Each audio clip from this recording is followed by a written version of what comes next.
मान सिंह ठाकुर गैंग का सरदार है। आज बीहड़ में गश्त लगाते हुए उन्हें रास्ते में एक मरा हुआ सांप मिला। ये उनके लिए एक अपशगुन है, पर गैंग के सरदार मान सिंह ने इस संकेत को दरकिनार कर दिया। अतीत में उन्होंने एक ऐसा गुनाह किया है जिसके बाद अब सगुन अपशगुन सब बेमाने हो गए हैं। मान सिंह के एक साथी लखना को तो भ्रम होने लगा है, लगता है कि उन्हें श्राप लग गया है। मान सिंह कहता है कि इससे बचा नहीं जा सकता है, एक बार श्राप लग गया तो उसे भुगतना ही पड़ता है। बेनीराम हथियार का सौदागर है, आज मान सिंह से हथियार का सौदा करने आया है। वैसे भी एसटीएफ कप्तान इंस्पेक्टर गुज्जर हाथ धोकर मान सिंह के गैंग के पीछे पड़ा है। नए ऑटोमेटिक बंदूकों की अभी ही सबसे ज्यादा जरूरत है, पर बंदूकें महंगी हैं, लेना थोड़ा मुश्किल है। हालांकि बंदूक लेने का एक दूसरा तरीका भी है। बेनीराम के ऊपर मौत मंडरा रही है। उसने कुछ समय पहले फुलिया नाम की एक मल्लाह लड़की का रेप किया था, जिसने अब अपना एक गैंग बना लिया है। उसी के गांव नरोदा के नज़दीक डेरा डाली है। कभी भी बेनीराम का खेल खत्म हो सकता है। अगर वो फुलिया से पीछा छुड़वा दे तो बदले में बंदूकें मुफ्त मिलेंगी। रात में जब पूरा गैंग आराम कर रहा था, उनका खबरी लच्छू उनसे मिलने आया। बताता है कि ब्रह्मपुरी में सोनार की बेटी की शादी है, 80 तोला सोना दे रहे हैं, ऊपर से नकदी अलग। लूट में अच्छा माल मिलेगा। पर लच्छू मान सिंह को यह खबर देते हुए बड़ा सहमा हुआ है, जैसे उसे कोई खुशी नहीं हो रही है।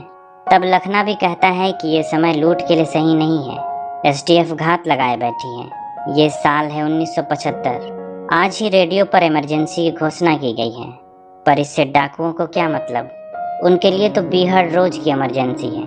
जब वे ब्रह्मपुरी में सोनार के घर डाका डाल रहे थे, मान सिंह ने लखना को बताया कि जो भ्रम उसे दिखता है वही मुझे भी दिखता है।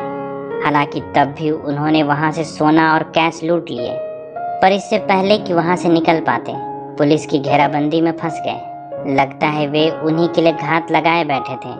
वकील सिंह बड़ा गुस्सैल है, सीधी बात समझ में नहीं आती। मान सिंह नहीं रोकता तो सोनार को मुखबिरी के दोष में मार ही डालता। अगर सोनार ने मुखबिरी की होती तो औरतों और बच्चों को घर पर क्यों रखता। मान सिंह नहीं चाहता है कि आज किसी भी घर वाले की जान जाए, पर वे चारों तरफ से घिर चुके हैं। बचकर निकलना मुश्किल है। छत पर घमासान मची है। इंस्पेक्टर गुज्जर के लिए मान सिंह की गैंग को खत्म करना एक पर्सनल मामला है। हालांकि मान सिंह का मानना है कि सरकार की गोली से आज तक कोई मरा है भला, इनके तो वादों से मरते हैं। पर लगता है आज ऐसा नहीं होगा। मान सिंह के माथे पर चढ़ा श्राप उतारने का समय आ गया है। मुक्ति का दिन नजदीक है। वो जख्मी है और जब गोली चलाने के लिए उठता है, अचानक से ठिठक जाता है। सामने खून से सनी एक 5 साल की बच्ची है। ये उसका भ्रम है जो लखना को भी सताता है। मान सिंह को पुलिस की गोलियों ने भून डाला। आज मुठभेड़ में आधा गैंग साफ हो गया। जो भी जख्मी थे, इंस्पेक्टर गुज्जर ने मुंह में रिवॉल्वर डालकर उन्हें शूट कर दिया। बाद में इन 15 डकैतों की लाशों को ट्रैक्टर में लादकर उनके सरदार मान सिंह की लाश को नजीर बनाया गया और पूरे तमाशे को गुजरों के गांव में घुमाया गया। जीप में 2 सिपाही हैं, जात से ठाकुर हैं, रिश्ते में चाचा भतीजे हैं। भतीजा कहता है कि डकैत तो मर गए, क्या आप गुजर लाश भी नोचेंगे। यही प्रकृति का नियम है। सांप खाए चूहे को खाए गिद्ध। यही नियम है दुनिया के, कह गए साधु सिद्ध। मान सिंह और उसका गैंग भले डकैत थे, पर उनके जात भाई थे। इस तरह ठाकुरों की लाश का तमाशा बनाना उन्हें खल रहा है। भले मान सिंह और उसका आधा गैंग मर चुका है, पर अब भी आधा गैंग बाकी है। बीहड़ में किसी तरह जान बचाए छुपे हैं। आज गैंग को बड़ा नुकसान हो गया। भूरा को लगता है कि ये अपशगुन की वजह से हुआ है। रास्ते में मरा सांप देखकर भी उन्होंने इस चेतावनी को नहीं समझा। लेकिन वकील सिंह को लगता है कि असली सांप तो लच्छू है, जिसने पुलिस की मुखबिरी की है। उसी की सूचना पर गैंग ब्रह्मपुरी में सोनार को लूटने गया था। जरूर उसी ने उन्हें पुलिस के जाल में फंसाया है। वे एक दूसरे पर आरोप प्रत्यारोप करने लगे हैं। लखना चाहता है कि वे सरेंडर कर दें, सीमा पार करके राजस्थान जाएंगे, वहां समर्पण करेंगे। वहां की पुलिस उन्हें नहीं मारेगी। पर वकील सिंह ने उसे बागी होने का धर्म सिखाया। कहा कि उसका धर्म है जात बिरादरी की रक्षा करना। बीहड़ ही उसका घर है और वे डरेंगे नहीं, सीने पर गोली खाएंगे, कभी भागेंगे नहीं। इस ओजस्वी भाषण के बाद वकील सिंह गैंग का नया लीडर हो गया। जब वे एक जख्मी साथी को डॉक्टर के पास ले जा रहे थे, उन्होंने एक लड़की को बीहड़ में एक बच्चे के साथ छुपे हुए पाया। उस लड़की ने बताया कि वो उन्हीं के बिरादरी की है, जात से ठाकुर है। जमीन विवाद की वजह से जान बचाकर बीहड़ में छुप आई है। बताया कि बच्ची के साथ दुष्कर्म हुआ है, हालत खराब है। उसने उनसे भीख मांगी कि उन्हें अस्पताल पहुंचा दे। अभी अभी वकील सिंह ने भाषण दिया था कि बागी का धर्म है जात बिरादरी की रक्षा करना। वैसे भी वे डॉक्टर के पास ही जा रहे हैं, सो उस लड़की को भी साथ ले लिया। रात में जब वे डॉक्टर के घर पहुंचे तो उसने जख्मी बागी की गोली निकाली और जब बच्ची की जांच की तो पता चला कि उसे इंटरनल ब्लीडिंग है। 2 दिन में बड़े अस्पताल नहीं गए तो जान नहीं बच पाएगी। डॉक्टर ने दर्द का इंजेक्शन देने के लिए बच्ची का हाथ पकड़ा तो उसके कलाई पर टैटू देखा। ऐसे टैटू तो ठाकुर नहीं बनवाते हैं। वो समझ गया कि बच्ची दलित है। अब तो हिंदू और बच्ची दोनों की जान पर बन आई। इंसानियत भी अजीब चीज है, जात देखकर अपना रंग बदल लेती है, पर वो यकीन दिलाती है कि वो एक ठाकुर ही है। उसका नाम इंदुमती तोमर है। उसका गांव और उसके पति और खानदान का परिचय देती है। उसने बताया कि बच्ची दलित है, पर इसे उसने 2 वर्ष की उम्र से पाला है, अपनी बच्ची की तरह रखा है। पूरा डिटेल जानने के बाद वे थोड़े शांत हुए। डॉक्टर ने कंपाउंडर को दवा लेने बाहर भेजा था, पर एसटीएफ कप्तान इंस्पेक्टर गुज्जर ने उसे पकड़ लिया। खबर निकाली और डॉक्टर के घर को घेर लिया, पर अब तक बाकी पुलिस बल नहीं पहुंच पाई है। पुलिस की संख्या कम है, फिर भी वहां से निकलने की आपाधापी में कुछ बागी साथी ढेर हो गए। लगता है देवी नाराज है। गैंग खत्म होने के कगार पर है। वे पचरोला में रुकते हैं ताकि देवी माँ के दर्शन कर लें। गैंग में भले ज्यादातर लोग समर्पण के खिलाफ हों, फिर भी 2 बागी खलीफा और नत्थी को लखना का प्लान पसंद आया। वे उसके सरेंडर के प्लान का समर्थन करते हैं। बागियों की जिंदगी जी जी कर अब थक चुके हैं। जब वे देवी के दर्शन करके वहीं आराम कर रहे थे, भूरा गांव जाकर इंदुमती के पति और कुछ लोगों को साथ लेकर आ गया। इंदुमती ये देखकर घबरा गई, क्योंकि वो इन्हीं से तो बचकर भाग रही थी। असल में इंदुमती के ससुर ने इस बच्ची सोन चिड़िया के साथ दुष्कर्म किया था, और जब इंदुमती ने उसे ऐसा करते पकड़ लिया तो राइफल से अपने ससुर की खोपड़ी खोल दी।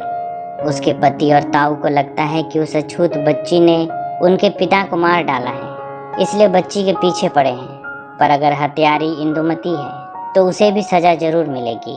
जब इंदुमती के पति ने कुछ करने से मना कर दिया तो बेटे ने खुद अपनी माँ को थप्पड़ लगाया। जब वे इंदुमती और बच्ची को ले जा रहे थे तो अचानक लखना ने उन पर बंदूक तान दी। शायद यही श्राप से निकलने का रास्ता हो। शायद यही वो सोन चिड़िया है जो उसे मुक्ति दिलाएगी। यही प्रायश्चित का एक तरीका है। गैंग में केवल 2 साथी ने लखना का साथ दिया, बाकी उनके खिलाफ थे।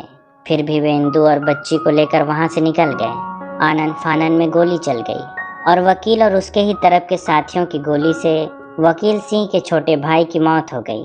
इंस्पेक्टर गुजर ठाकुर गैंग की खबर निकालने के लिए कुछ भी कर सकता है।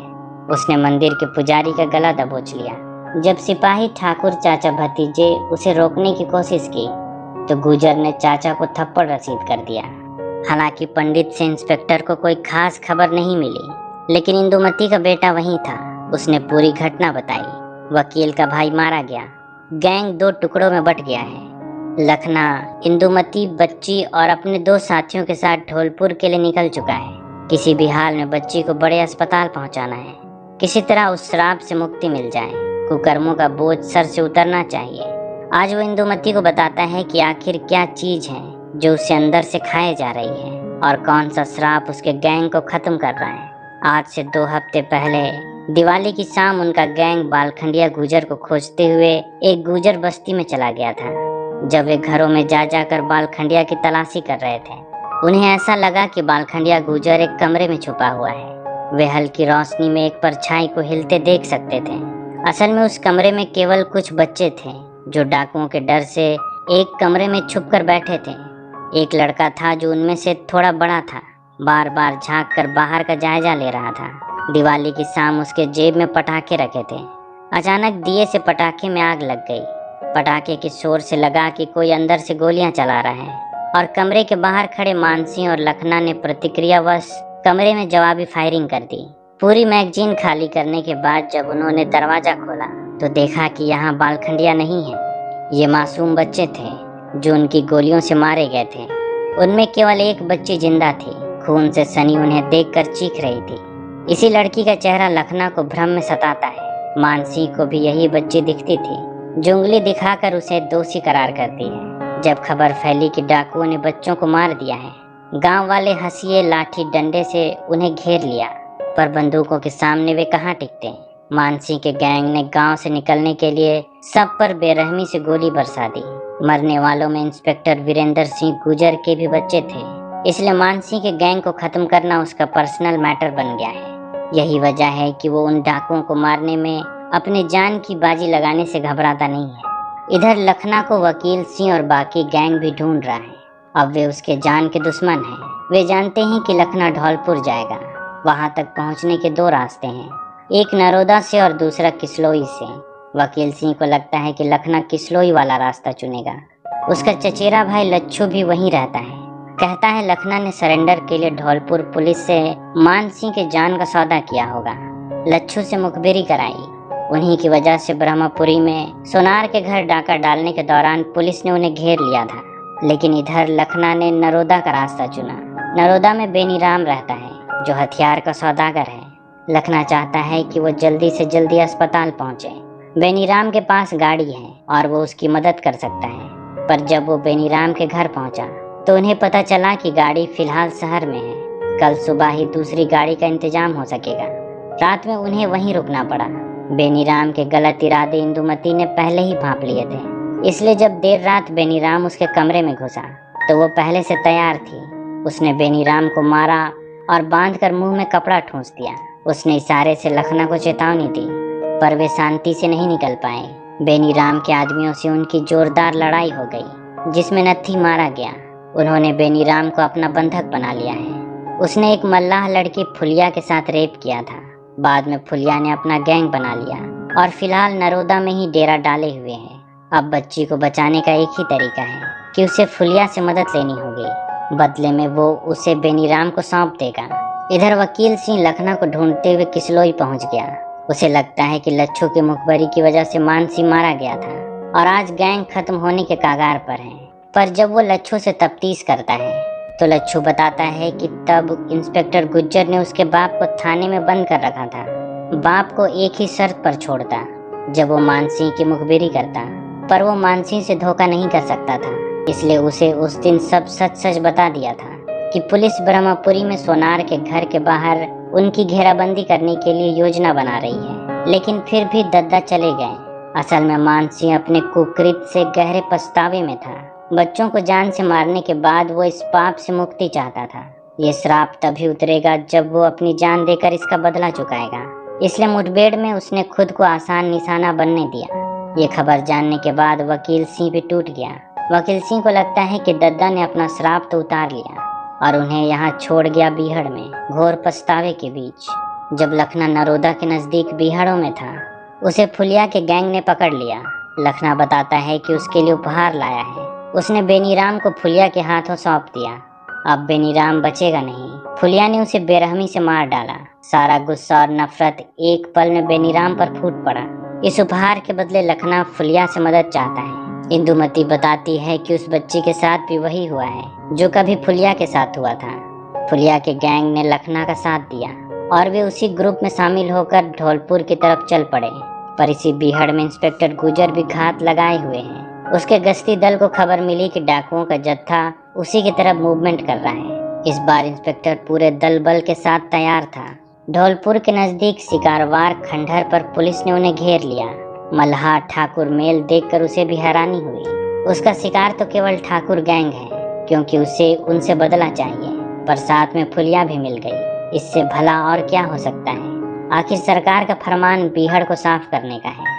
मुठभेड़ जारी है। एक बार के लिए लगा कि बच्ची सोन चिड़िया गोलीबारी में मारी गई। लखना के लिए वही मुक्ति का रास्ता थी। उसे बचाकर वो अपने श्राप को उतार सकता था, पर अब उसके पास कोई चारा नहीं बचा। पुलिस से जीतना मुश्किल है। उसने भी मानसी की तरह अपनी मुक्ति का आसान रास्ता चुना।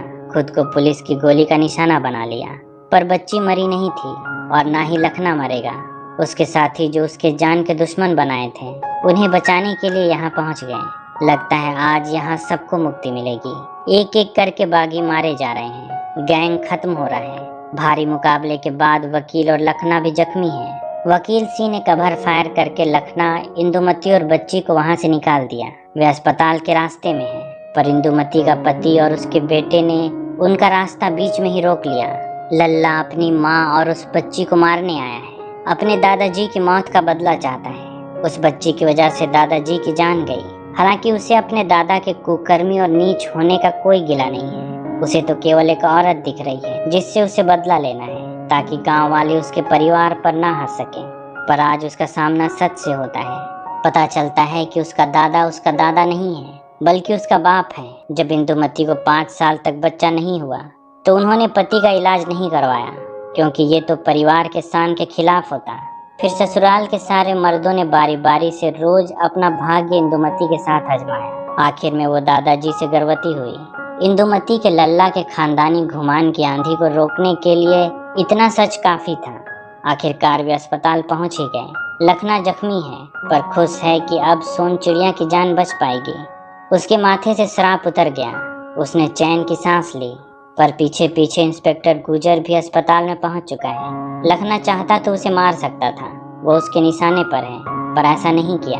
शायद सरेंडर करने की सोच रहा है। पर गुजर का बदला भी तभी पूरा होगा जब ठाकुर गैंग के सारे डकैत मार दिए जाएं। उसने पहले ही पूरा गैंग खत्म कर दिया है, केवल लखना जिंदा था। उसने लखना को देखते ही बेझिझक गोली चला दी।